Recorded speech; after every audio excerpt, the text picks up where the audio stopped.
Captain Zara Chen stared at the massive wall of energy that stretched across the stars.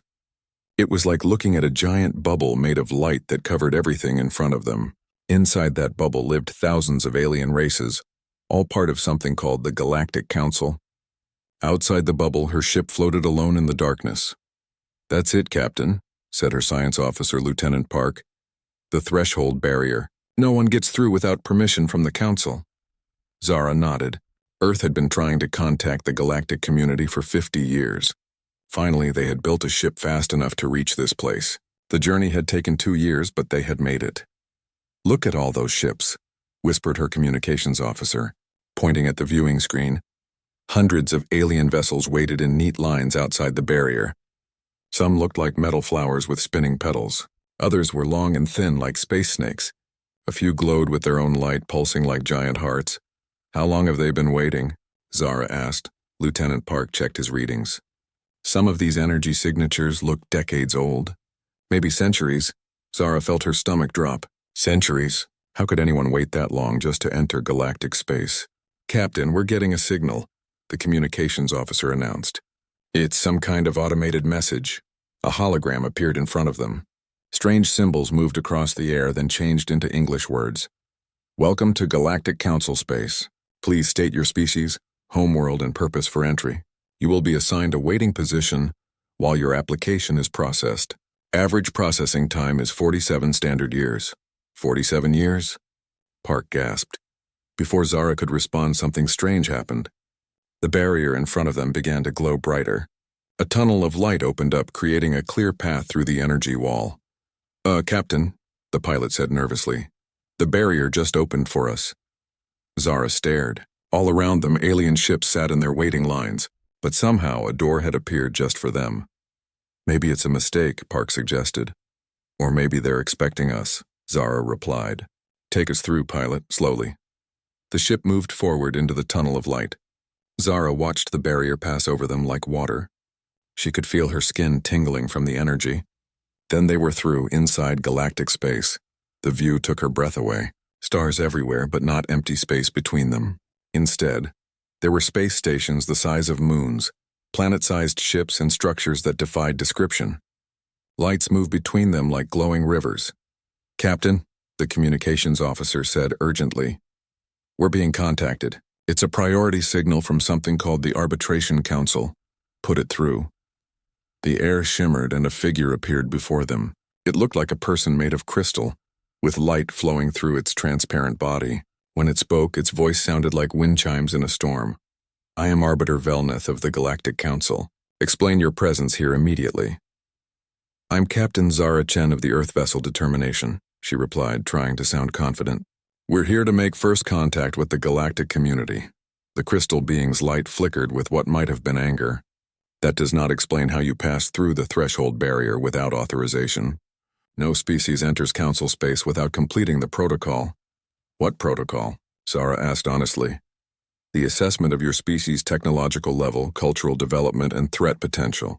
It requires detailed examination and can take decades to complete, yet you passed through as if the barrier did not exist."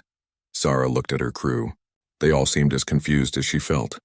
"We didn't know about any protocol. The barrier just opened when we approached." Velneth's crystal form pulsed brighter. "Impossible. The barrier responds only to authorized species or those with special clearance codes." "What codes did you transmit?" "None," Zara said. "We just flew here and it opened." There was a long silence. The alien's light dimmed to a soft glow. "What is your species designation?" Velneth asked slowly. "Human." "From the planet Earth?" More silence. Velneth seemed to be checking something they couldn't see. "This is highly irregular," the Arbiter finally said.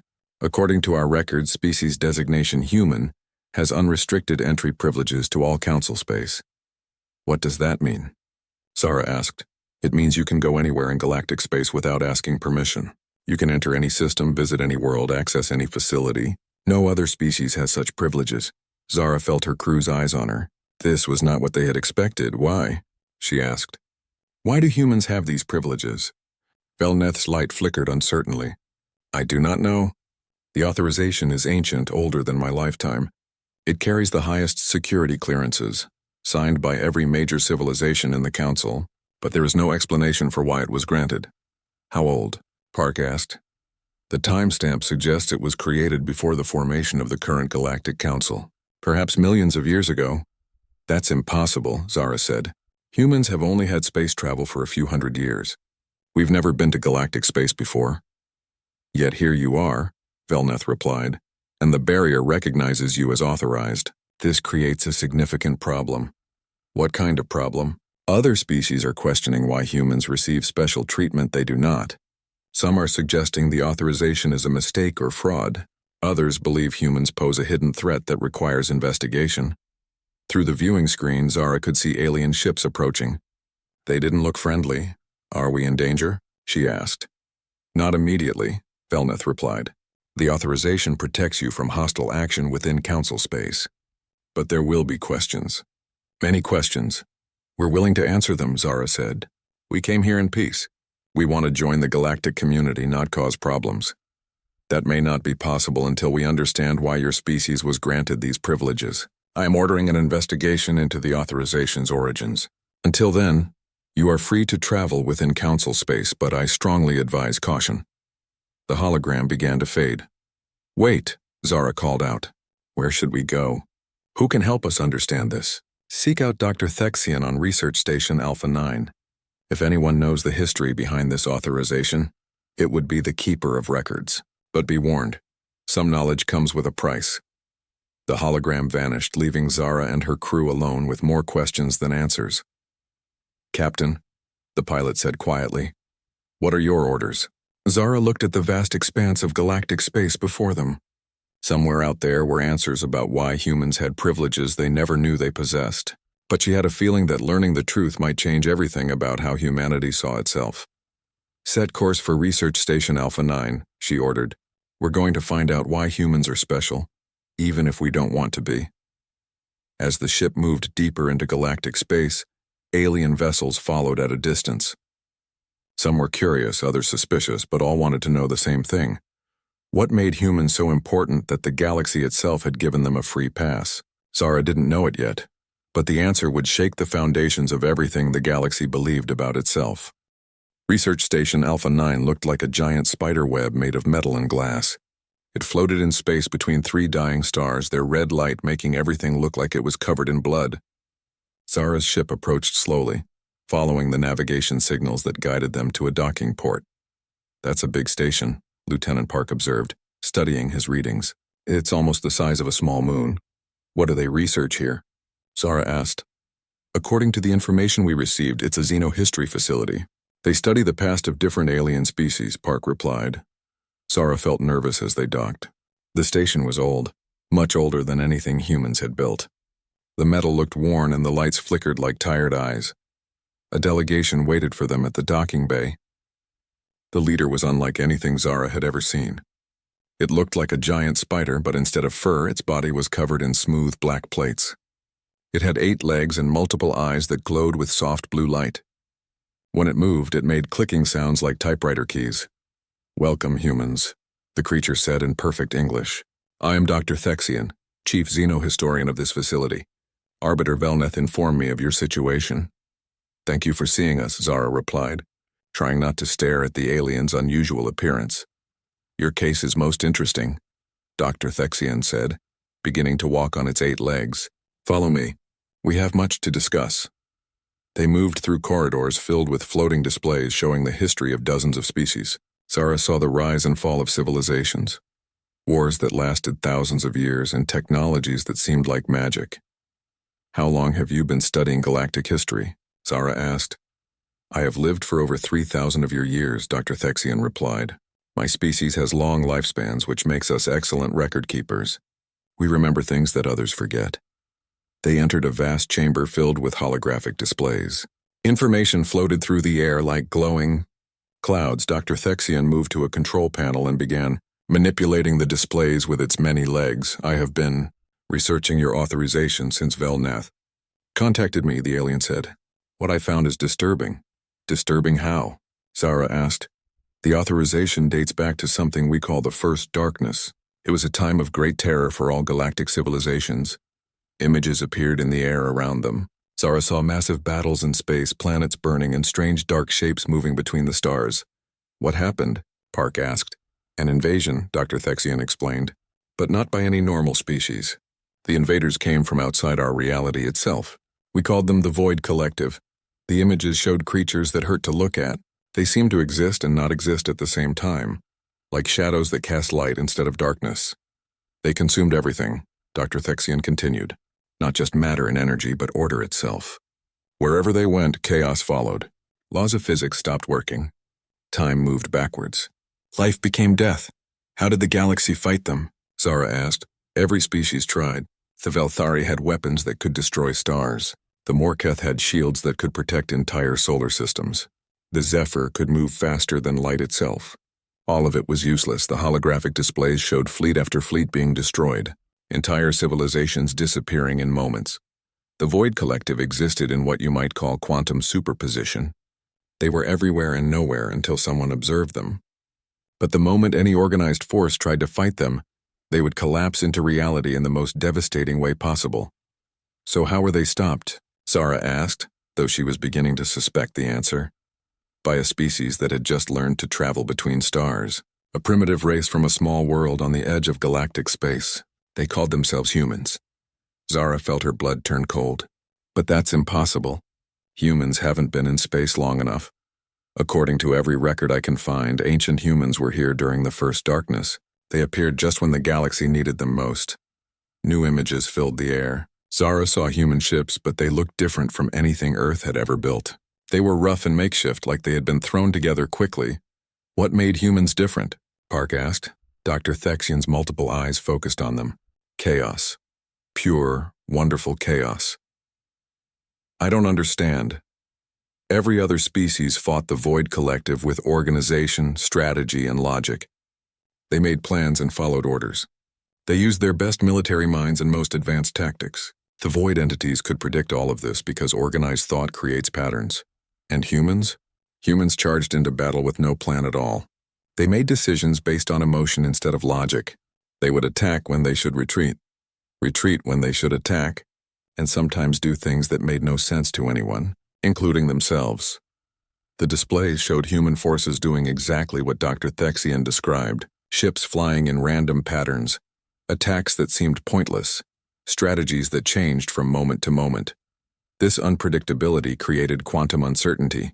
The Void Collective couldn't predict what humans would do because humans didn't know what they would do.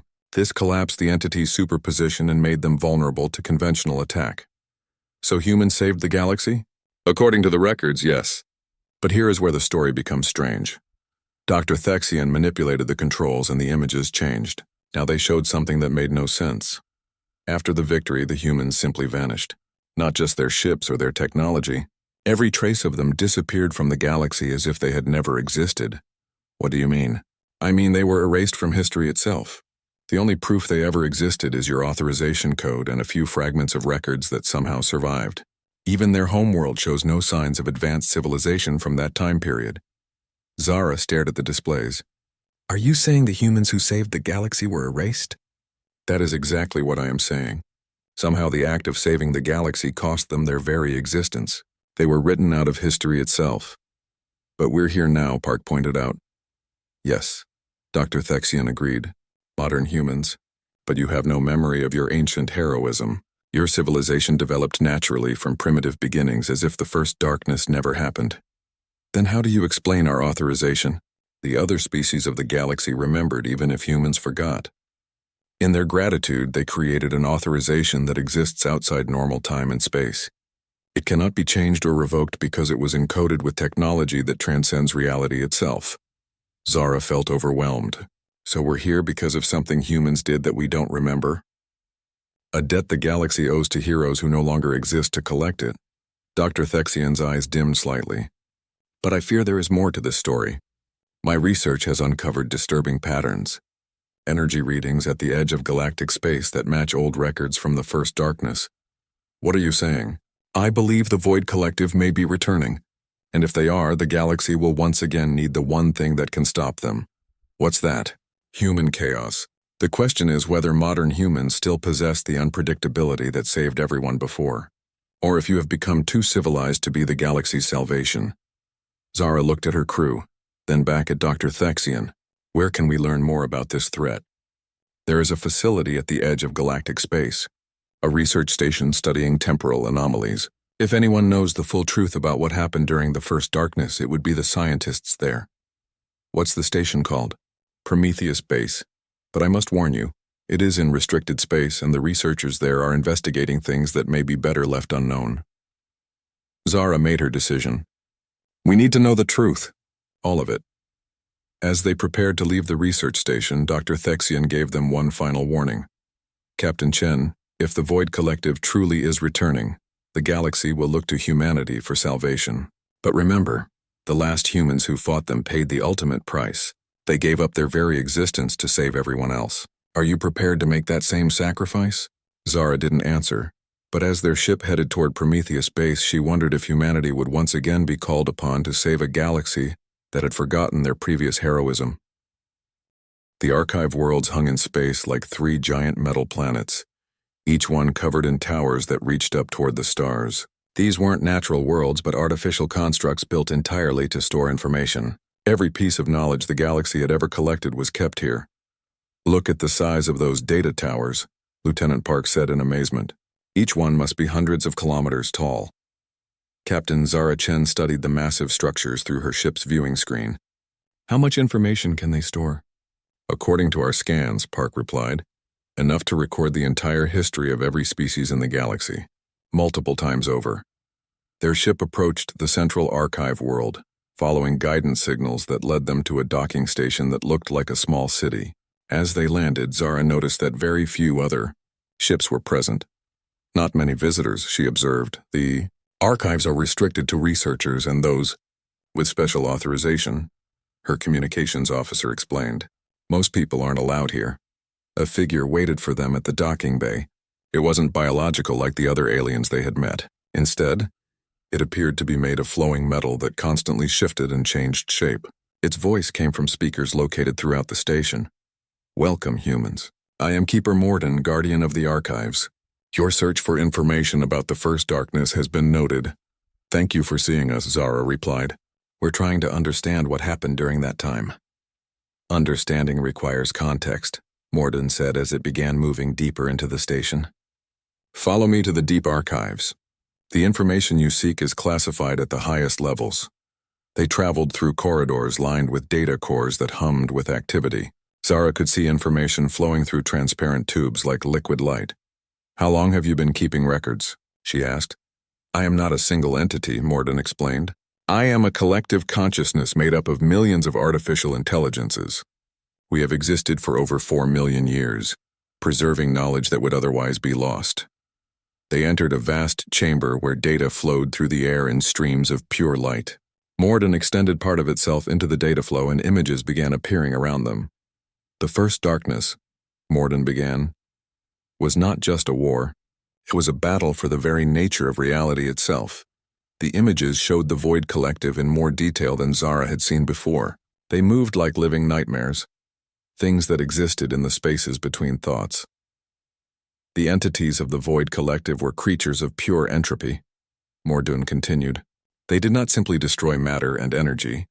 They destroyed order itself. Wherever they appeared, the laws of physics would break down. How is that possible?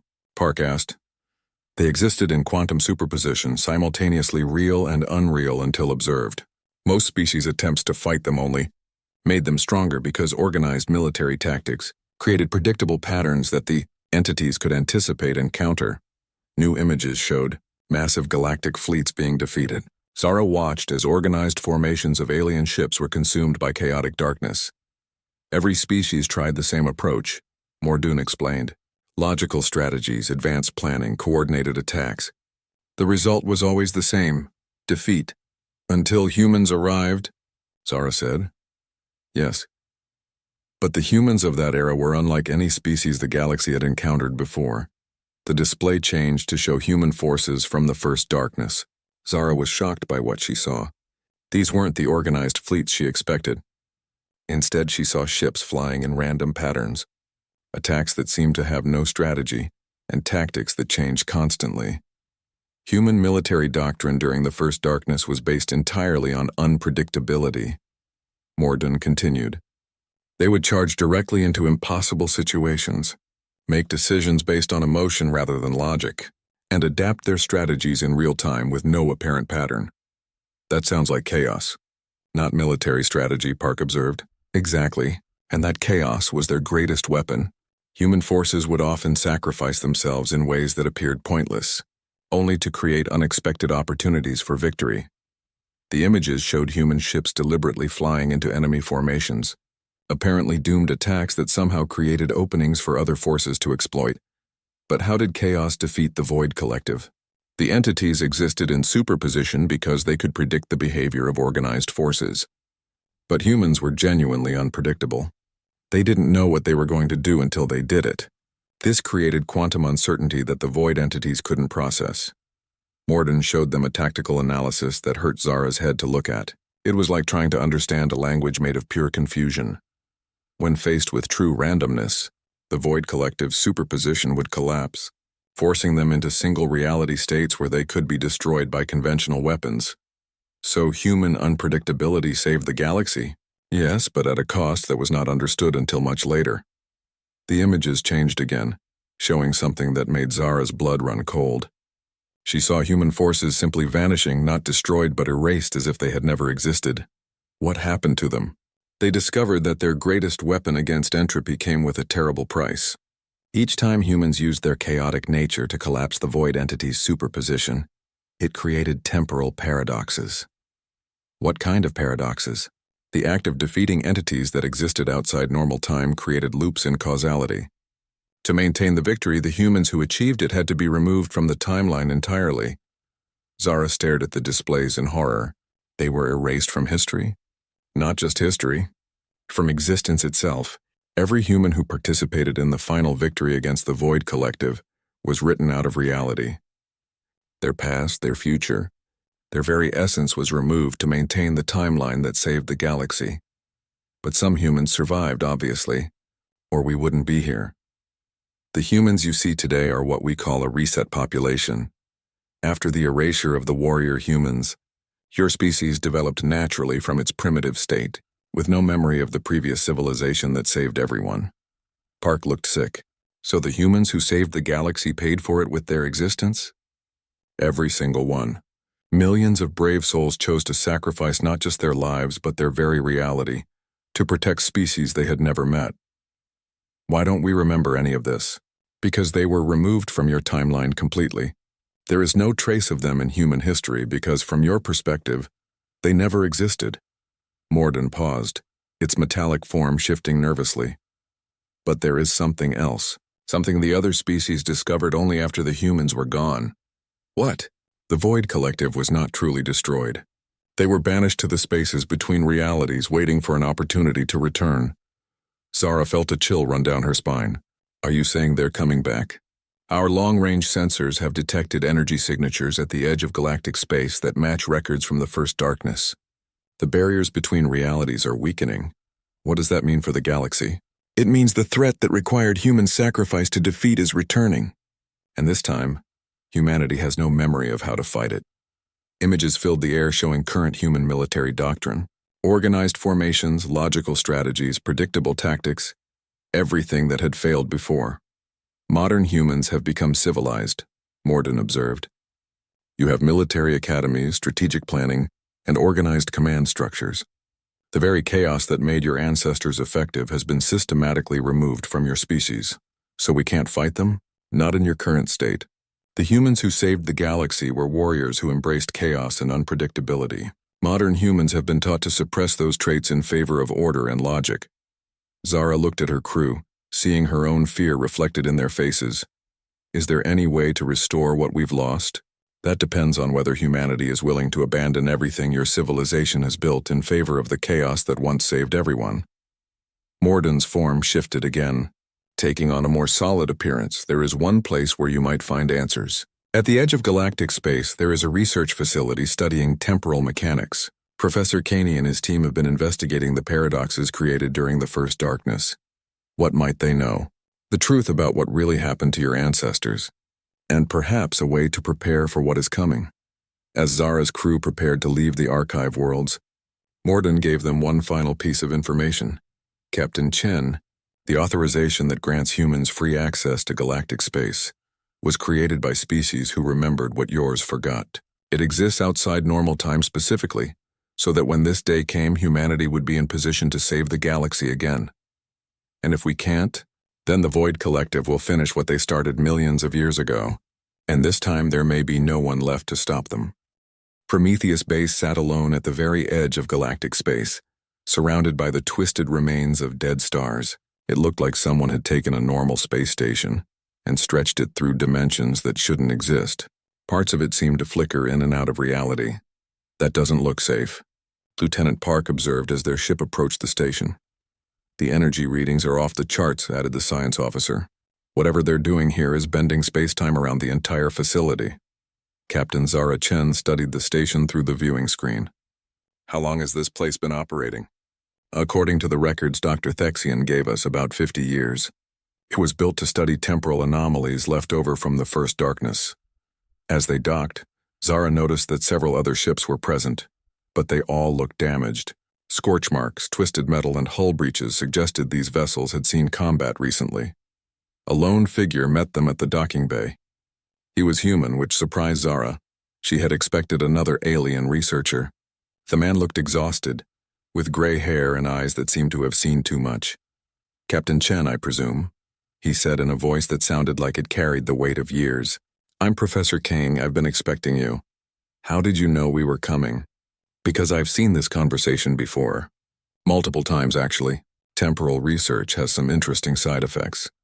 They followed Professor Caney through corridors that seemed to shift when Zara wasn't looking directly at them. The walls displayed equations that hurt her head to read. Professor, what exactly do you research here? She asked. The price of victory, he replied simply. Specifically what humanity paid to defeat the Void Collective. They entered a laboratory filled with devices that seemed to exist in several dimensions at once. At the center was a massive screen showing what looked like a map of time itself. I was part of an expedition sent to investigate temporal anomalies around former battle sites from the First Darkness. Professor Caney explained. What we found changed everything we thought we knew about that war. What did you discover? Caney moved to a control panel and activated the display. Images of the First Darkness appeared, but these were different from what Zara had seen before. These showed the conflict from a perspective that made her feel sick. We discovered that the ancient humans didn't just fight the Void Collective.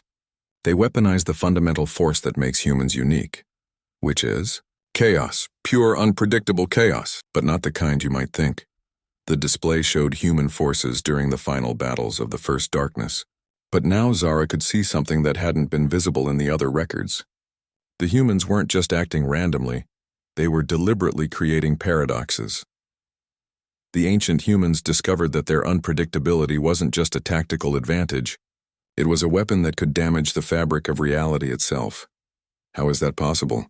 The Void Collective existed in quantum superposition because they could predict organized behavior. But humans found a way to create genuine quantum uncertainty by making choices that violated causality itself.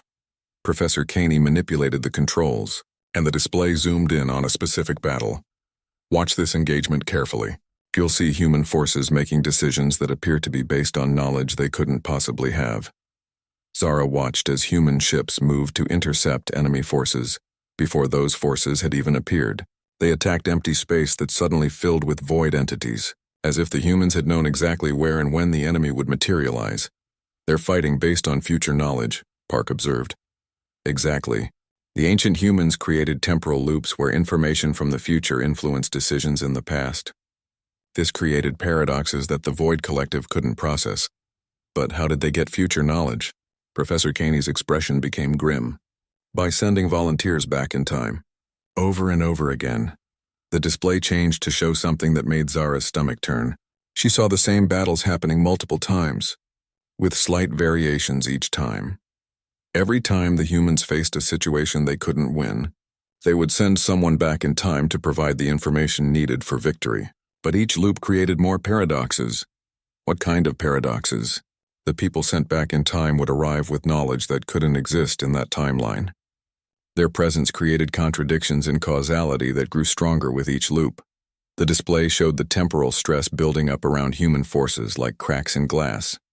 Eventually, the paradoxes became so severe that reality itself began to break down around the human forces. They were winning battles by creating situations that were logically impossible.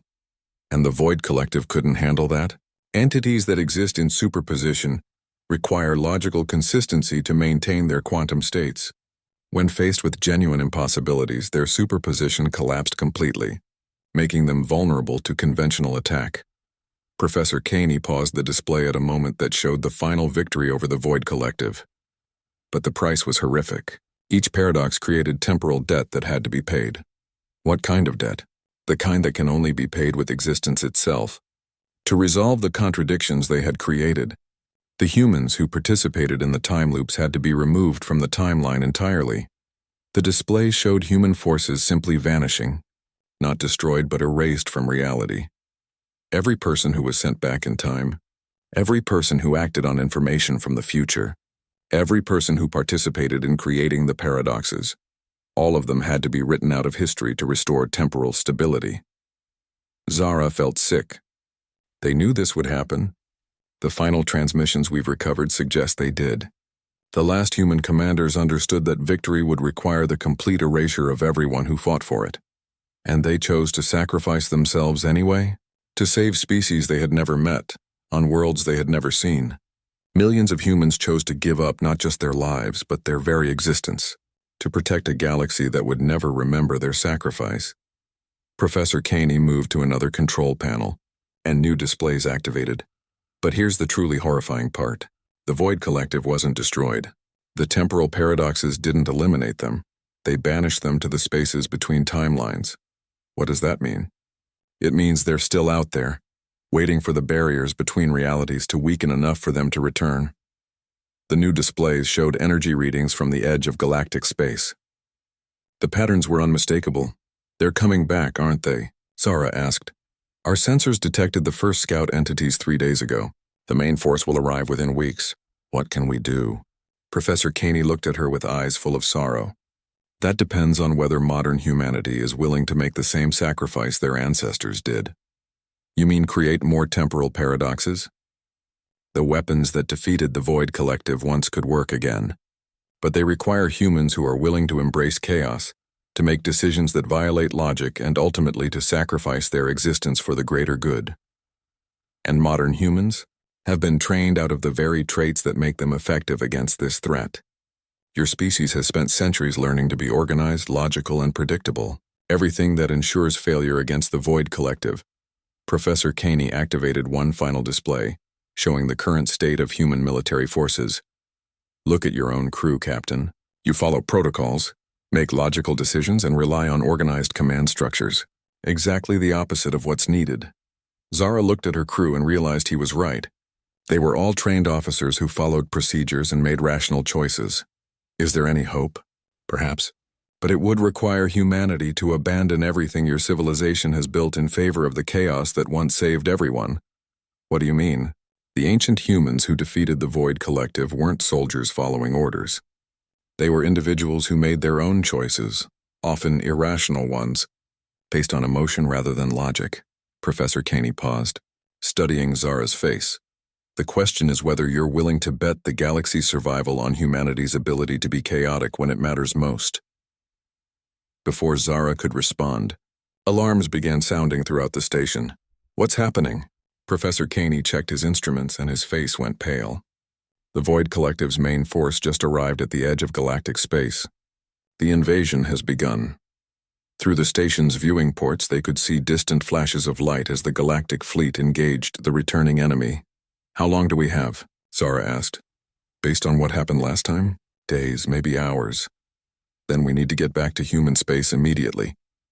Captain, Professor Caney called as they prepared to leave. Remember what I've told you? The galaxy's survival depends on humanity choosing chaos over order, and that choice may cost you everything. As Zara's ship rushed back toward human territory, she carried with her the terrible knowledge that saving the galaxy would require humanity to become something they had spent centuries learning not to be.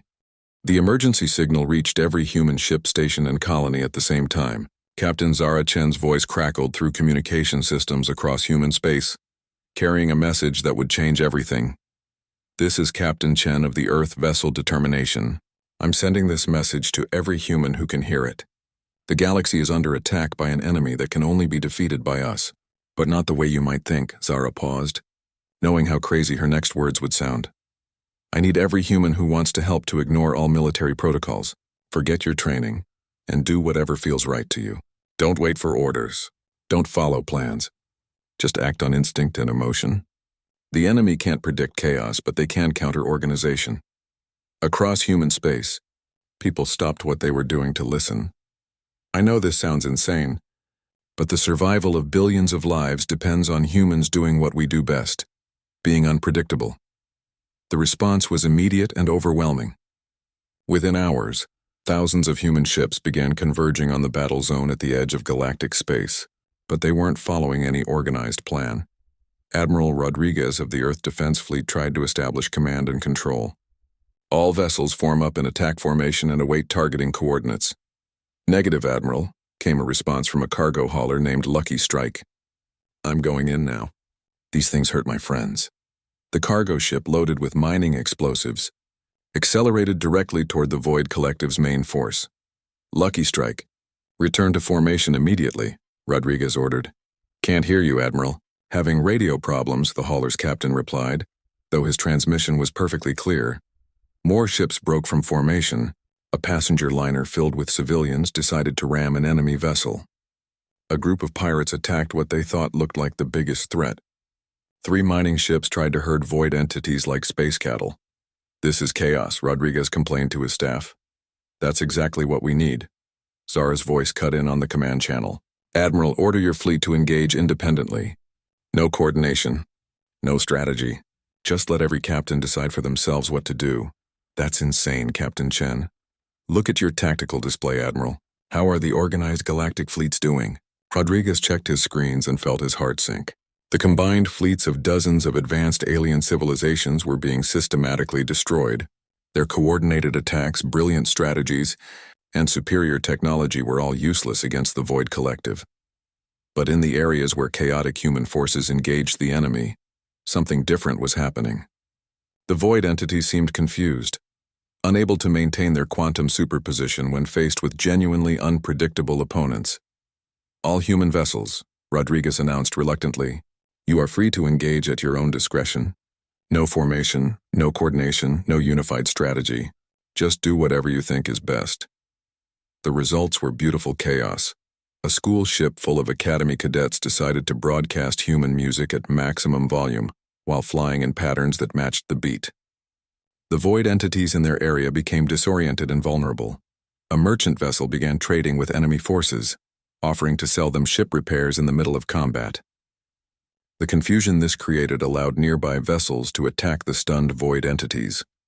A group of human rebels decided the Void Collective looked oppressive and started a fight with them on principle, using tactics that made no sense to anyone, including themselves.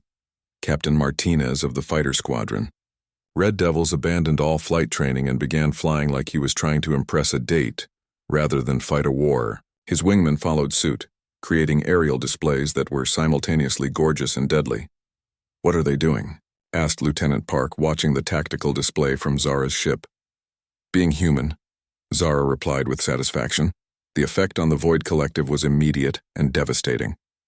Entities that had existed in superposition for millions of years found themselves forced into single reality states when faced with opponents whose actions couldn't be predicted because the humans themselves didn't know what they were going to do next. Dr. Sarah Kim, a xenobiologist aboard a research vessel, decided to try communicating with the void entities using interpretive dance. While this failed to establish communication, it confused the enemy so thoroughly that they became sitting targets for nearby ships. The luxury yacht Golden Dream, owned by eccentric billionaire James Park, began offering tours of the battlefield to paying customers. The tour route he chose happened to lead directly through enemy formations, disrupting their quantum coherence. But the most effective human forces were the ones acting on pure emotion. Commander Lisa, Torres of the patrol ship Vengeance had lost her brother to a void entity attack on a research station. She abandoned all tactical sense and began hunting the enemy with a fury that was both terrifying and inspiring. Her emotional responses were so unpredictable that void entities near her simply collapsed into reality and died. A civilian transport captain named David Chen, no relation to Zara, became convinced that the void entities were bullying the galaxy and decided to stand up to them. His approach was to lecture them about proper behavior while simultaneously ramming their ships. The contradiction between his peaceful words and violent actions created quantum paradoxes that destroyed entire enemy formations. As the battle continued, patterns began to emerge. Wherever humans acted logically and followed military doctrine, they struggled against the Void Collective. But wherever they embraced chaos, emotion, and unpredictability, the enemy fell back in confusion. Admiral Rodriguez, watching the tactical display, made a decision that would have ended his career under normal circumstances. All human forces, this is Admiral Rodriguez. I'm officially ordering you to ignore all orders, including this one. Do whatever feels right. Be as chaotic as possible. The galaxy is counting on us to be ourselves. The response was immediate. Human forces across the battlefield abandoned the last pretense of military organization and embraced pure chaos. A mining ship captain decided the void entities looked sad and began trying to cheer them up with fireworks displays. The unexpected kindness in the middle of battle created such quantum uncertainty that the entities couldn't maintain coherence. Two rival pirate gangs stopped fighting each other long enough to compete over who could destroy more void entities in the stupidest way possible. Their contest created a cascade of unpredictable attacks that collapsed an entire enemy fleet. A group of human artists in a converted transport began painting portraits of the battle while flying through enemy formations. Their aesthetic appreciation of the conflict created paradoxes that the Void Collective's logic-based existence couldn't process, but the turning point came when someone started broadcasting a message throughout human space. The aliens think we can't fight because we're too chaotic. Let's show them how wrong they are. The response was everything Zara had hoped for and more. Humans who had never been in combat jumped into ships and headed for the battle zone. They brought no military training, no tactical knowledge, and no understanding of proper warfare. They brought only human nature, emotional, unpredictable, and beautifully chaotic. A restaurant owner arrived in his delivery ship and began offering free food to anyone fighting the Void Collective, including attempting to feed the enemy. His kindness in the face of annihilation was so paradoxical that nearby void entities simply ceased to exist. A group of human children, too young to understand the danger, convinced their parents to take them on a field trip to see the space battle. Their wonder and excitement at the spectacle created quantum effects that turned deadly void entities into harmless light displays. The final blow came from the most unlikely source. A human comedian named Mike Stevens broadcast a stand-up routine about the absurdity of the entire situation. His jokes about fighting incomprehensible cosmic entities were so genuinely funny that they created paradoxes of humor that the Void Collective's serious, entropy-based existence couldn't survive. As laughter spread across human space and into the battle zone, the remaining void entities simply collapsed out of existence, unable to maintain superposition in the face of genuine human joy. When the battle ended, the galaxy fell silent. Thousands of alien species had watched as chaotic, disorganized, emotional humans had defeated an enemy that had destroyed the most advanced civilizations in known space. Arbiter Velneth's transmission reached Zara's ship first. Captain Chen, on behalf of the Galactic Council, I must ask, how did you know? Know what? That chaos was the key to victory. That emotional response would succeed where logic failed. That humanity's greatest weakness was actually your greatest strength. Zara smiled, looking at her crew. We didn't know. We just did what felt right. But that's impossible. Military victory requires planning, strategy, coordination. For everyone else, maybe. But humans work differently. We're chaotic by nature. Trying to make us organize just makes us weaker. In the aftermath of the battle, the Galactic Council called an emergency session. The debate lasted for days, but the conclusion was inevitable. The new galactic directive read, Species designation, human. Entry status, unrestricted. Authorization level, absolute. Special notation. When the universe needs saving, only chaos can defeat entropy. Humans are chaos incarnate.